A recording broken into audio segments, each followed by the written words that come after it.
Beth and I got married, in the early days of our marriage, we talked about having children. We waited actually 4 years before we had kids.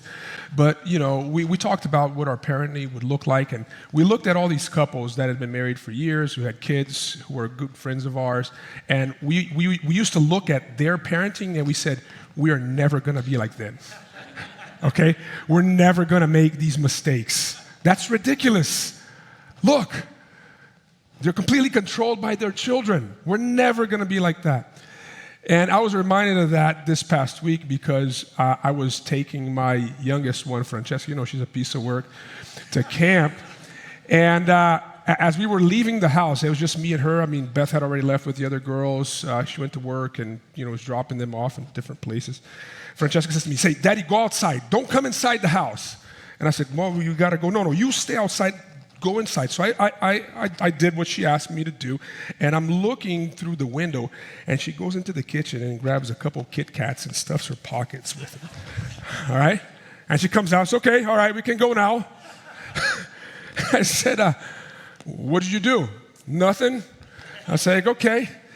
And I thought it was so sort of cute and funny that I let her go to camp with those Kit Kats in her pocket. I didn't pull them out, and I was like, what horrible parents I have become. Exactly what I said I would never do, I'm doing all the time, right? And as I'm telling the story, you're probably identifying yourself with me as well. One of the things that this series that we're going through is teaching us is that there are no heroes in the Bible. There's one hero, but there are no heroes in the Bible. And maybe you heard sermons about all these big faith heroes in the Bible. There are no heroes. They're messed up, screwed up people just like you and I. And they're all wanderers and wrestlers. They're all moving towards the promises of God, who doubt along the way and wander off the path and wrestle and struggle with patience and claiming the promises of God for themselves. They are just like us.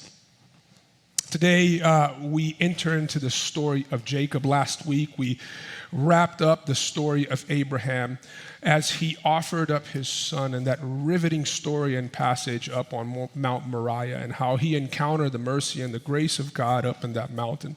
And now we're going to talk about not the wanderer who was Abraham, but the wrestler who is Jacob. And we're sort of skipping Isaac. Why are we skipping Isaac? You're saying, why are you skipping Isaac? Because the Bible doesn't give us too much about Isaac, except for the fact that Isaac ended up finding a wonderful gal by the name of Rebekah. He married her, and he made his own mistakes. He repeated some of his father's sins. But they had two twins, Esau and Jacob, and they were horrible parents to both Esau and Jacob. And they raised these kids in an environment of favoritism. And what happened was they ended up pitting one child against the other. And they were bitter and angry and jealous towards one another. And the passage that we're going to read is the culminating event that leads to the whole family's breakdown. When the younger brother, who was born right after Esau, Jacob, steals his brother's blessing. Let's go to the Word of God. Genesis 27, we're going to read from verses 14 through 35. That's what this story says. This is how this happened. So he went and took them and brought them to his... Actually, let's start with verse 18, not 14. So he went in to his father and said, my father. And he said, here I am. Who are you, my son? And Jacob said to his father, I am Esau, your firstborn. So he disguised himself as the firstborn Esau.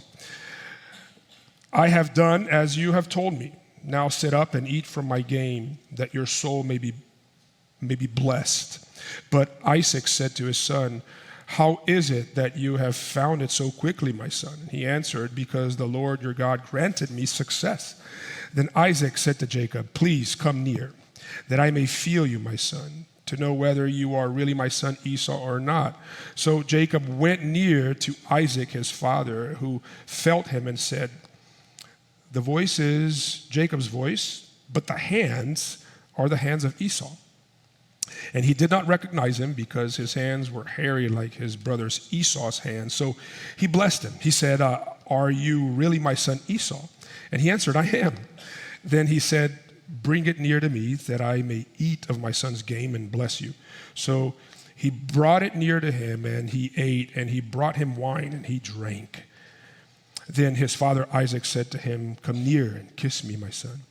So he came near and kissed him. And Isaac smelled the smell of his garments and blessed him and said, see, the smell of my son is as the smell of a field that the Lord has blessed.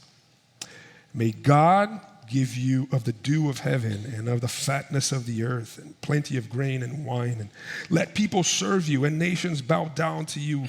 Be Lord over your brothers, and may your mother's sons bow down to you. Cursed be everyone who curses you, and blessed be everyone who blesses you. And as soon as Isaac had finished blessing Jacob, when Jacob had scarcely gone out from the presence of Isaac his father, Esau his brother came in from his hunting. He also prepared delicious food and brought it to his father. He said to his father, let my father arise and eat of his son's game, that you may bless me. His father Isaac said to him, who are you? And he answered, I am your son, your firstborn, Esau. Then Isaac trembled very violently and said, who was it then that hunted game and brought it to me? And I ate it all before you came. And I have blessed him. Yes, and he shall be blessed.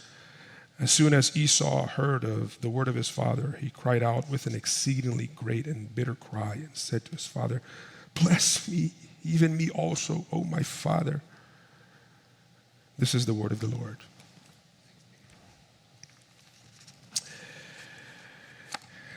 The truth of the matter and what we find in this story is that despite our messiness, because as I said before, none of us have it all together. None of us are perfect parents. None of us are perfect children. None of us are perfect friends. We have our own share of brokenness and mess. Yet despite of our mess, despite of our brokenness, despite of our unfaithfulness to God, as we've been reading through this story in the book of Genesis, God is still loving and he's still faithful.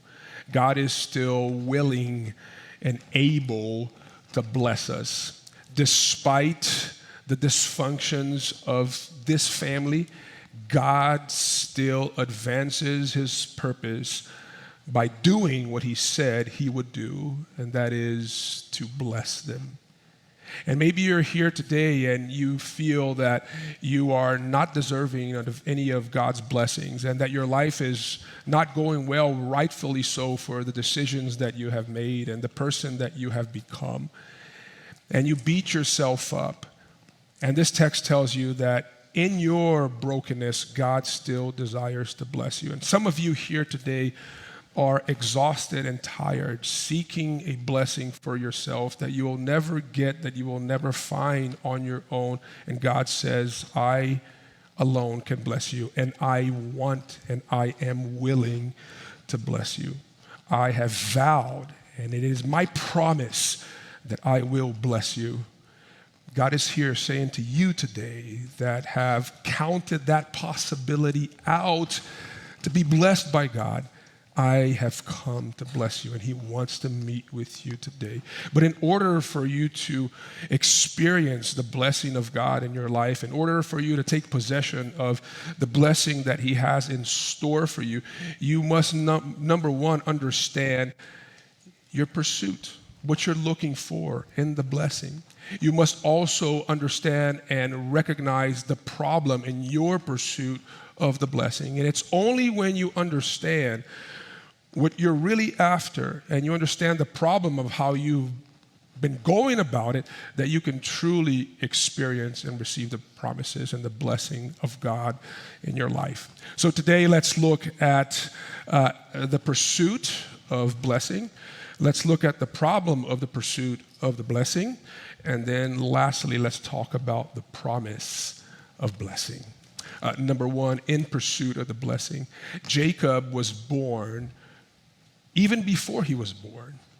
His whole life was in pursuit of this blessing.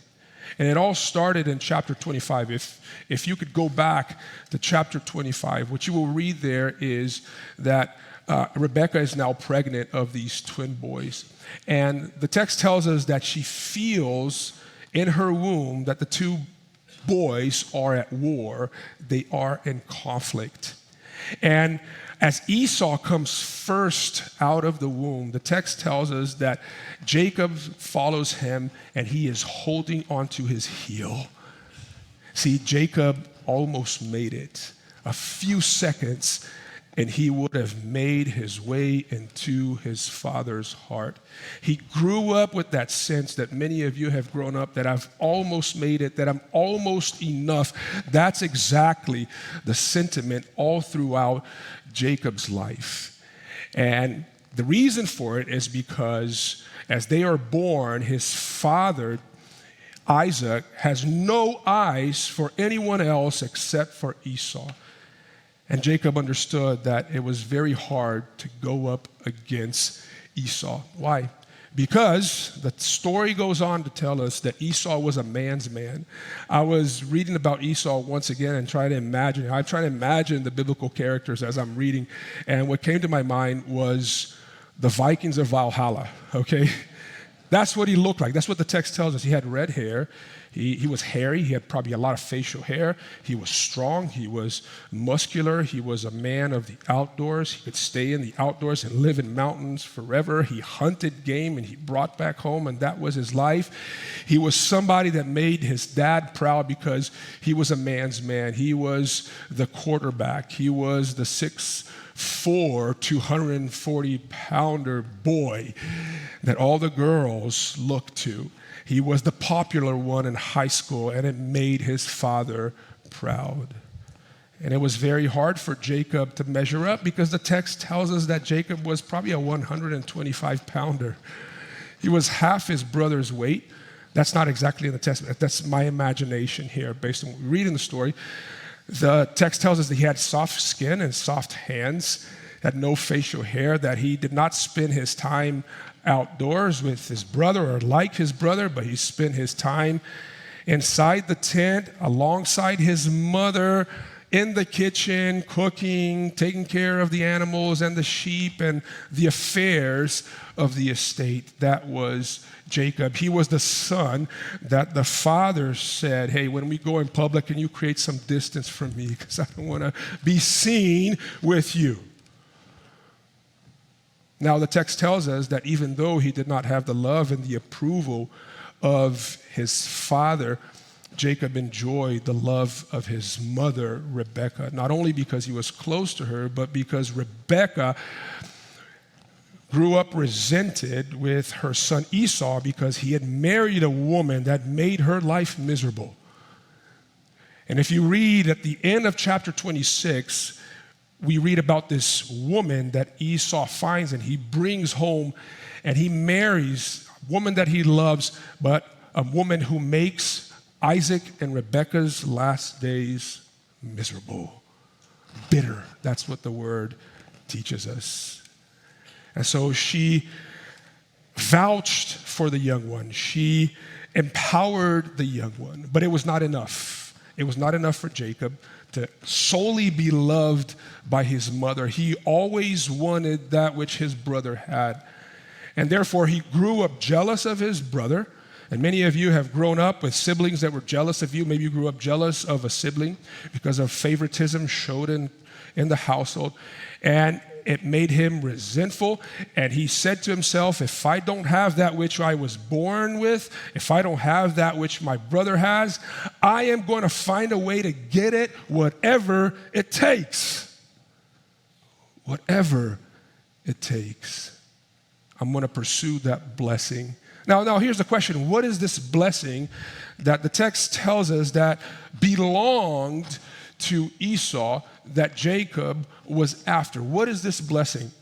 Obviously, this is a legal understanding of how things took place back in those days. This meant wealth, that the assets, all of the assets of the patriarch, all of the assets of the head of the clan would be transferred solely to the firstborn at the moment of his death. Nowadays, it usually goes to the spouse, and then it's distributed amongst the children, unless obviously there's a will that's graphic that excludes from that, but that's the custom, that's the practice in our culture, in our days. But back in those days, everything went to the firstborn, everything.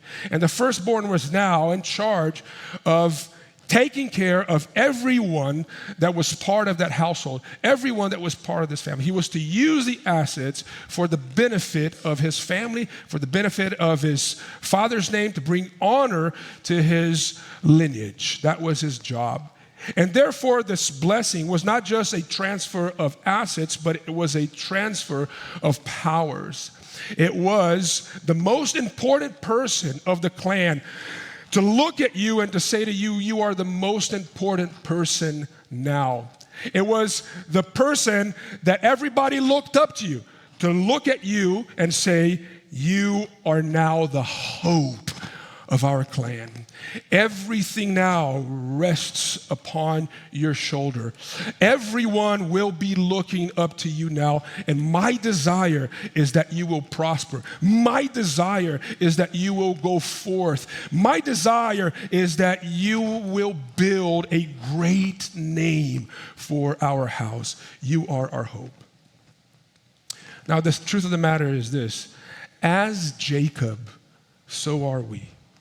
All of us here today, we are looking, or we have looked all throughout our lives, to those people that we admire and that are most important to us, and we have approached them and we have gone to them expecting that at some point, someday, by the way in which we live our lives, they will say to us, you are the most important person to me. Expecting that they would say to us, you are the hope of our family. You are the hope of our community. I mean, think about how romance is described today in the songs and in the poems and in the movies. It's somebody that's supposedly living a meaningless life until they find someone meaningful that says to them, you matter. I was hopeless until I found you. It goes along the lines with what Tolkien says in The Lord of the Rings. By the way, there's a new series coming out on Amazon. I'm super excited about it. But he says this, that the praise of the praiseworthy is above all reward. The praise of the praiseworthy is above all reward. And you know what that means? That touches something that our culture is at odds with, because our culture really comes along and says to you and I, hey, listen, if you've never gotten the approval of your parents or of your community or of your peers, you can always affirm yourself. So you can create whatever identity or whatever person you want to be, and you can say to yourself, I love myself and I matter. And many of us have tried that, but it never works, because this type of blessing, this type of affirmation can only come from outside of you. It cannot be produced from within you. You need someone to affirm you in order for you to truly feel affirmed. That's why kids grow up and they're always looking for the love and the approval of their parents. And we go on our lives becoming, as Jack Miller used to say, approval sucks. That's who we are. We are looking for that. And that's exactly what's happening here in this story. That's what touches and connects the story of Jacob to my story and your story. And it explains why many of us today are a mess. Why we're a mess. Why are we a mess? Because the people that were supposed to bless us in our lives did not bless us as they should have. And sure, they told you, everything here in the house is equal. We love all of you equally. You know that's a lie when a parent says that. Even though they said that on a daily basis, you saw the differential treatment between you and your siblings. Even though they have told you, hey, I'm proud of you, there was never heart behind any of those words. And you knew that They just paid lip service to some of your accomplishments, maybe good grades or a job that you got, the fact that you got married. You know that they did not really mean it. Sure, they said to you, oh no, I love you, I really do love you. But when you compare and how they spend their time as you grew up, you knew that their first love was work. You knew that their first love was their image or their appearance. You knew where their first love rested, and it was never you. And this is, by the way, best case scenario. Some of you went through much worse in life, in your upbringing, through your parents and the people that have come into your life. You have received way worse treatment. And your story is like the story of Jacob, and you have become this trickster. You have manipulated your way into the blessings, and you have said to yourself, that which I was supposed to have that I did not get, I will get it for myself, whatever it takes. And that leads us to the second part of the story, which is the problem in the pursuit of blessing. So Jacob said to himself, I'm going to do whatever it takes to get that which I was not born with. And so he comes up with this plan. And his plan is a twofold plan. A, he says, if I can't have it, I am going to buy it. Now, some of you were not born with the family name, but you said, I'm going to buy it by marrying somebody else that has a good family name. That's what I did with Beth. Some of you were not born with the looks, and you say, I'm going to do whatever it takes. I'm going to spend whatever money I can to get it. I was not born with it, but I'm going to buy it. Because only then will people look me differently, and only then will people bless me. I mean, maybe you were not born with money, but you said, I'm going to buy it. I'm going to buy some friends. I'm going to attach myself to some people to create opportunities so that I will fully one day have it. And then when I do, people are going to look at me and say, this person is blessed. I will receive the affirmation and the blessings that I've been looking for my whole life. So he says, I'm going to buy it. But then he comes up with another part of the plan. The second part of the plan is to find a loophole to claim it. It was just not enough for Jacob to find a way to buy that blessing from his brother, because it was just not allowed back then. What type of negotiation? This contract is void. It doesn't apply. He had to find a way, a loophole in the system. He had to maneuver things around in order to really take possession of that which he was determined to buy. And when you go back and you read the story, that's exactly what he does. He accomplishes A, by taking advantage of opportunities. Okay? So back in chapter 25, here's the story. Esau, the huntsman, is out there, and he is hunting for game, and he's spending days in the mountain, and he comes back with his food, and he comes back home with the game meat, but he is absolutely exhausted. He is starving, and he smells this dish that his brother Jacob is cooking. He's cooking a stew of goats and lentils. I love that stuff. I mean, it's amazing. In fact, if you go to the Middle East today, there's some places that they'll put it in clay pots and they cook it in slow fire, and it's amazing. So that's what he was doing. Red lentils, goat stew. His brute brother, the Viking man, walks into the tent and he is starving, and he says, give me some of that. I'm starving. I was 2 days, 3 days without food, hunting, and he says, no, this is for me. I just made it for myself. How dare you not share with me? Sharing is caring. Because I don't care about that. You can't have it. And then he's impetuous, and he keeps insisting, and he takes advantage of the opportunity as he is drowning. He says, I will give you some if you sell me your birthright. He's like, yes, take it. Take anything. Take my clothes. Take my weapons. Take whatever. What good is it for me to have a birthright if I'm going to die in hunger? He says, okay. Well, here is the plate. And Esau eats it, and there's no word, and he puts it in his savings. And then another opportunity arises. And that's the opportunity that presents himself to fulfill the B part of the plan. The text tells us in the beginning of chapter 27, we did not read the whole chapter, but we read in chapter 27 that Isaac is tired and he is sick and he is blind and he is deaf and he is very old and he's in his deathbed and he's about to die. But before he does that, he needs to dispense this blessing to the firstborn. So he invites Esau into the room and he says, hey, listen, I will give you that blessing. The moment has come for me to impart this blessing over your life. But before we do so, why don't you go out and hunt for a game and cook that dish that I love, and you bring it back, and I will eat, and we will feast, and we will celebrate, and then I will dispense that blessing over you. So surely enough, as he goes out into this field, an opportunity presents itself. And Rebekah, the mother, now is conniving with Jacob in order to take advantage of the opportunity. It's actually her idea. She comes to Jacob, and she says, hey, your brother is out hunting. You know, he's going to be there for hours, maybe days. We don't know when he's going to come back. Why don't we cook the dish that he is used to cooking? Why don't we cook his recipe?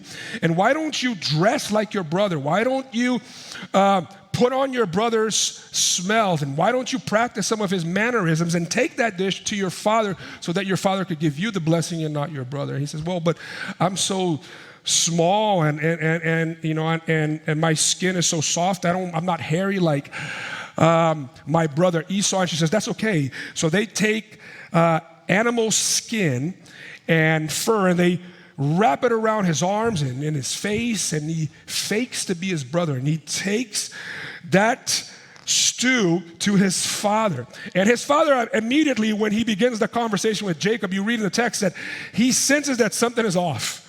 He says, oh, okay, well, the voice is of Jacob, but you do feel like Esau. And you actually do smell like Esau too, but is that really you?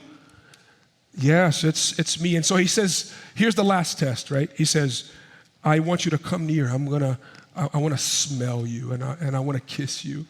And now, obviously, at this moment, I'm imagining that Jacob is shaking in his boots. He's like, now I'm going to be found. Now the mask is going to drop. He's going to acknowledge me, and instead of a blessing, I'm going to leave this room with a curse.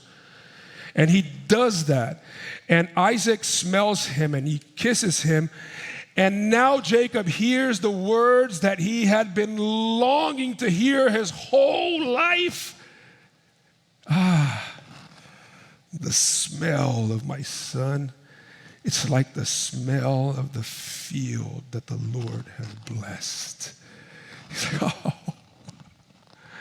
You can see the imposter in him finding satisfaction and comfort and fulfillment in these words and say to himself, I finally got what I fought so hard to get. But let us not forget that he stole, that he is an imposter, that in order for him to do that, he had to make himself look and sound and feel and smell like someone else. And this imposter syndrome that Jacob suffers of, or that he has just acquired, is a syndrome that is present in all of our lives. I don't know if you had the chance to watch this Netflix series called Inventing Anna. If you haven't, I encourage you to watch it. It's a modern day Jacob. And I'm going to spoil it a little bit here, okay? So it'll still be fun after whatever information I give you about the series. But it's actually a true story of this Russian girl that had German citizenship, who moved to Manhattan in New York, and she invented this identity. She crafted this identity that she was German royalty. And because she said to people, and she made people believe that she was German royalty, she adopted the accents and the smells and the looks, and she learned about the history of the royal family and all that. a lot of doors were opened to her, and she became friends with, true story, with a lot of business people in New York, with some of the movers and shakers of the cities. She got them to pay for her lavish trips and expensive Michelin star restaurants and to buy her designer clothes in some of the most expensive stores in New York and invest millions of dollars in some of her ideas and initiatives because they too wanted that what she had and they never had, which was proximity to royal blood.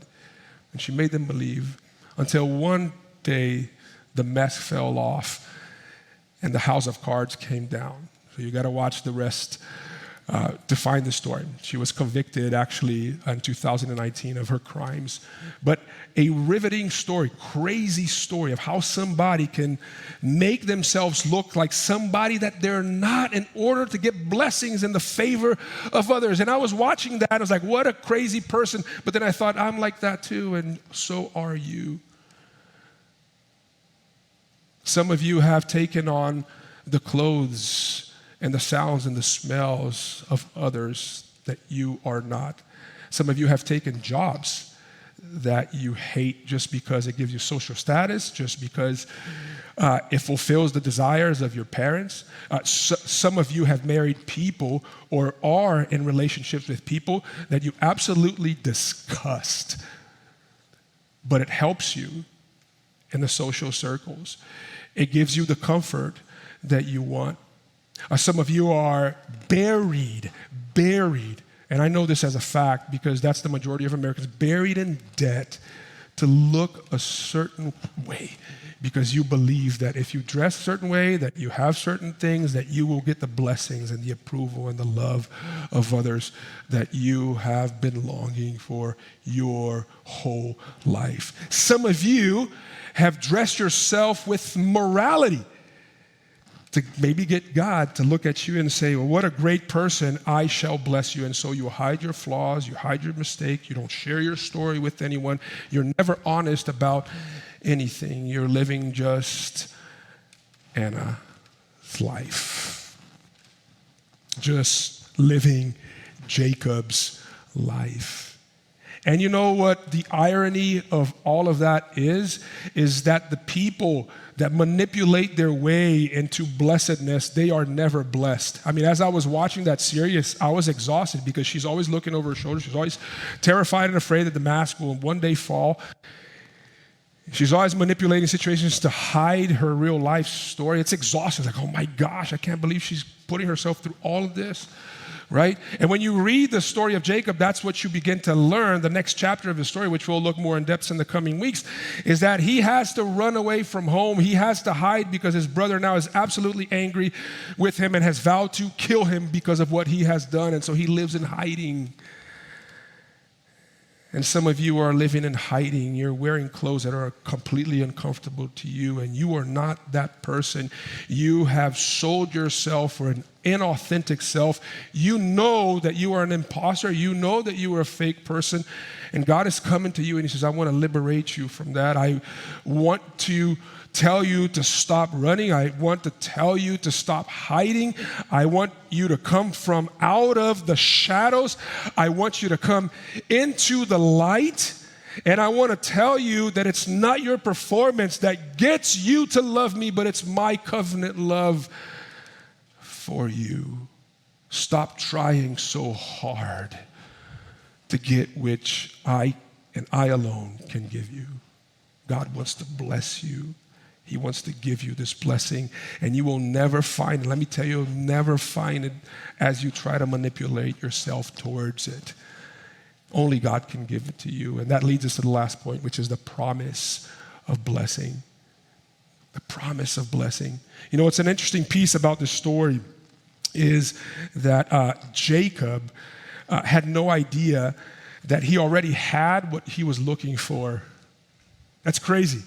That he goes through all this effort, that he creates all this, he brings and invites all this pain and all this breakdown in his life to get something that he already had. In chapter 25, as Rebecca senses that the two boys are at war, in her womb, the word of the Lord comes to her, and this is what the Lord says to her. Look, this is what the Lord says to her in 25, verse 32. Here's the verse. The older one shall serve the younger one. The older one shall serve the younger one. God was saying to her, look, doesn't matter how this pans out and turns out, the younger one is the one that I'm going to advance my plan through. It's him that I will bless. And he was born, the two boys were born, and she failed to believe in that promise. She concealed that truth and that promise from her son, Jacob, and he grew up believing that he had to fend for himself and that God was nowhere to be found and that God would never be by his side and that God would never bless him as his brother was blessed. He had no idea that that had been already spoken in his life. And I think that this story is here specifically to tell every single one of us here today that the reason why God is saying to you to stop hiding, to come into the light, that you would stop trying hard is because what you want, he's already procured for you. See, my job is to do what Rebekah did not do for Jacob, is to tell you it's already yours. You can rest. How so? Well, when you continue to read the Bible, it comes to a point where we have thousands of years later, the true firstborn of all of creation, the one who is the only begotten Son of God, who comes into the world and he puts on our clothes, he puts on our flesh, and he comes before the Father. And when he comes before the Father, instead of being blessed, he is cursed so that you and I can receive the blessing that is his. So that the Father can look at you and me today and that we would hear the words that our hearts, that your heart truly longs to hear, which is, you are my beloved child in whom I'm completely proud of and who I am truly pleased by. If you put your faith in Jesus today, this is the promise of the gospel. If you put your faith in Jesus, you will find your true self. If you put your faith in Jesus, you will get that which only God can give you, the blessing that you long so much for. If you put your faith in Jesus, Jesus will take your curse and you will receive in return his blessing. And so the call for all of us here today is to exchange our fighting for the blessing that is available to us because Jesus has already fought in our place. So I want to invite you to bow your heads, and it's with that idea, it's with that thought that we come to the Lord's Supper this morning.